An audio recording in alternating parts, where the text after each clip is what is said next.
کہتے ہیں کہ ایک بادشاہ تھا جس کی بہت بڑی سلطنت تھی۔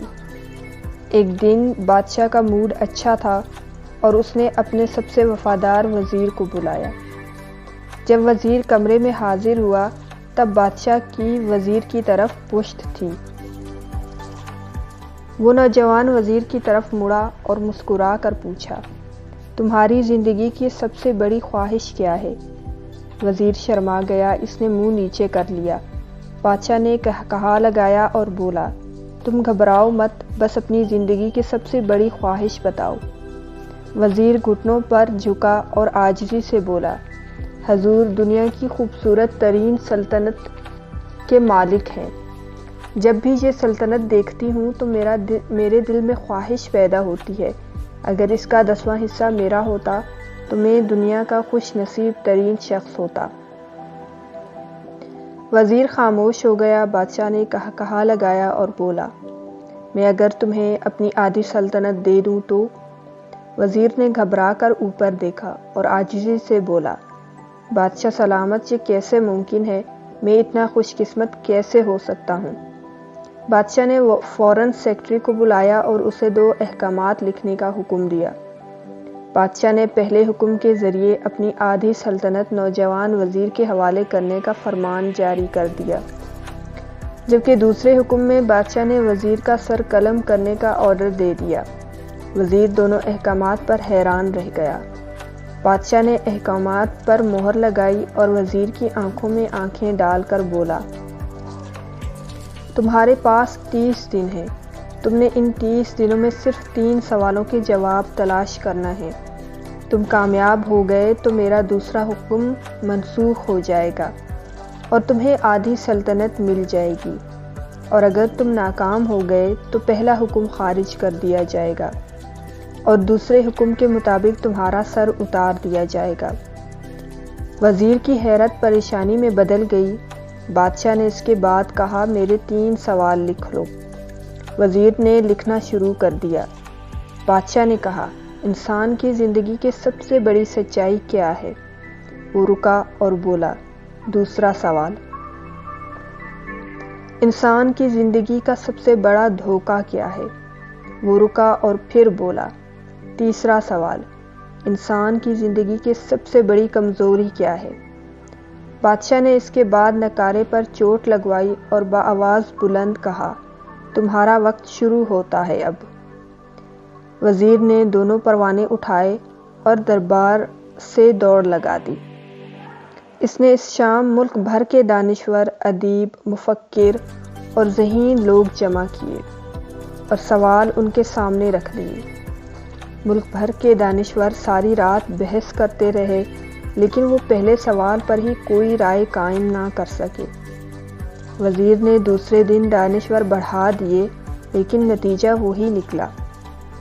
وہ آنے والے دنوں میں لوگ بڑھاتا رہا، مگر اسے کوئی تسلی بخش جواب نہ مل سکا، یہاں تک کہ وہ مایوس ہو کر دارالحکومت سے باہر نکل گیا۔ وہ سوال اٹھا کر پورے ملک میں پھرا، مگر اسے کوئی تسلی بخش جواب نہ مل سکا۔ وہ مارا پھرتا رہا، شہر شہر، گاؤں گاؤں کی خاک چھانتا رہا۔ شاہی لباس پھٹ گیا، پگڑی ڈھیلی ہو کر گردن میں لٹک گئی، جوتے پھٹ گئے اور پاؤں میں چھالے پڑ گئے، یہاں تک کہ شرط کا آخری دن آ گیا۔ اگلے دن اس نے دربار میں پیش ہونا تھا۔ وزیر کو یقین تھا یہ اس کی زندگی کا آخری دن ہے، کل اس کی گردن کاٹ دی جائے گی اور جسم شہر کے مرکزی پل پر لٹکا دیا جائے گا۔ وہ مایوسی کے عالم میں دارالحکومت کی کچی آبادی میں پہنچ گیا۔ آبادی کے سرے پر ایک فقیر کی جھونپڑی تھی۔ وہ گرتا پڑتا اس کٹیا تک پہنچ گیا۔ فقیر سوکھی روٹی پانی میں ڈبو کر کھا رہا تھا، ساتھ ہی دودھ کا پیالہ پڑا تھا اور فقیر کا کتا شڑپ شڑپ کی آوازوں کے ساتھ دودھ پی رہا تھا۔ فقیر نے وزیر کی حالت دیکھی، کہا لگایا اور بولا، جناب عالی، آپ صحیح جگہ پہنچے ہیں، آپ کے 3 سوالوں کے جواب میرے پاس ہیں۔ وزیر نے حیرت سے اس کی طرف دیکھا اور پوچھا، آپ نے کیسے اندازہ لگا لیا میں کون ہوں اور میرا مسئلہ کیا ہے؟ فقیر نے سوکھی روٹی کے ٹکڑے جھابے میں رکھے، مسکرایا، اپنا بوریا اٹھایا اور وزیر سے کہا، یہ دیکھیے، آپ کو بات سمجھ آ جائے گی۔ وزیر نے جھک کر دیکھا، بوریے کے نیچے شاہی لباس بچھی ہوئی تھی۔ یہ وہ لباس تھا جو بادشاہ اپنے قریب ترین وزراء کو عنایت کرتا تھا۔ فقیر نے کہا، جناب عالی، میں بھی اس سلطنت کا وزیر ہوتا تھا۔ میں نے بھی ایک بار آپ کی طرح بادشاہ سے شرط لگانے کی غلطی کر لی تھی، نتیجہ آپ خود دیکھ لیجئے۔ فقیر نے اس کے بعد سوکھی روٹی کا ٹکڑا اٹھایا اور دوبارہ پانی میں ڈبو کر کھانے لگا۔ وزیر نے دکھی دل سے پوچھا، کیا آپ بھی جواب تلاش نہیں کر سکے تھے؟ فقیر نے قہقہا لگایا اور جواب دیا، میرا کیس آپ سے مختلف تھا، میں نے جواب ڈھونڈ لیے تھے، میں نے بادشاہ کو جواب بتائے۔ آدھی سلطنت کا پروانہ پھاڑا، بادشاہ کو سلام کیا اور اس کٹیا میں آ کر بیٹھ گیا۔ میں اور میرا کتا دونوں مطمئن زندگی گزار رہے ہیں۔ وزیر کی حیرت بڑھ گئی، لیکن یہ سابق وزیر کی حماقت کے تجزیے کا وقت نہیں تھا، جواب معلوم کرنے کی گھڑی تھی۔ چنانچہ وزیر اینکر پرسن بننے کی بجائے فریادی بن گیا اور اس نے فقیر سے پوچھا، کیا آپ مجھے سوالوں کے جواب دے سکتے ہیں؟ فقیر نے ہاں میں گردن ہلا کر جواب دیا، میں پہلے 2 سوالوں کا جواب مفت دوں گا، لیکن تیسرے جواب کے لیے تمہیں قیمت ادا کرنی ہوگی۔ وزیر کے پاس شرط ماننے کے سوا کوئی آپشن نہیں تھا، اس نے فوراً ہاں میں گردن ہلا دی۔ فقیر بولا، دنیا کی سب سے بڑی سچائی موت ہے۔ انسان کوئی بھی ہو، کچھ بھی ہو، اور اس سچائی سے نہیں بچ سکتا۔ وہ رکا اور بولا، انسان کی زندگی کا سب سے بڑا دھوکہ زندگی ہے۔ ہم میں سے ہر شخص کی زندگی کو دائمی سمجھ کر اس کے دھوکے میں آ جاتا ہے۔ فقیر کے دونوں جواب ناقابل تردید تھے۔ وزیر سرشار ہو گیا۔ اس نے اب تیسرے جواب کے لیے فقیر سے شرط پوچھی۔ فقیر نے قہقہا لگایا، کتے کے سامنے سے دودھ کا پیالہ اٹھایا، وزیر کے ہاتھ میں دیا اور کہا، میں آپ کو تیسرے سوال کا جواب اس وقت تک نہیں دوں گا جب تک آپ یہ دودھ نہیں پیتے۔ وزیر کے ماتھے پر پسینہ آ گیا، اس نے نفرت سے پیالہ زمین پر رکھ دیا، وہ کسی قیمت پر کتے کا بچا ہوا دودھ نہیں پینا چاہتا تھا۔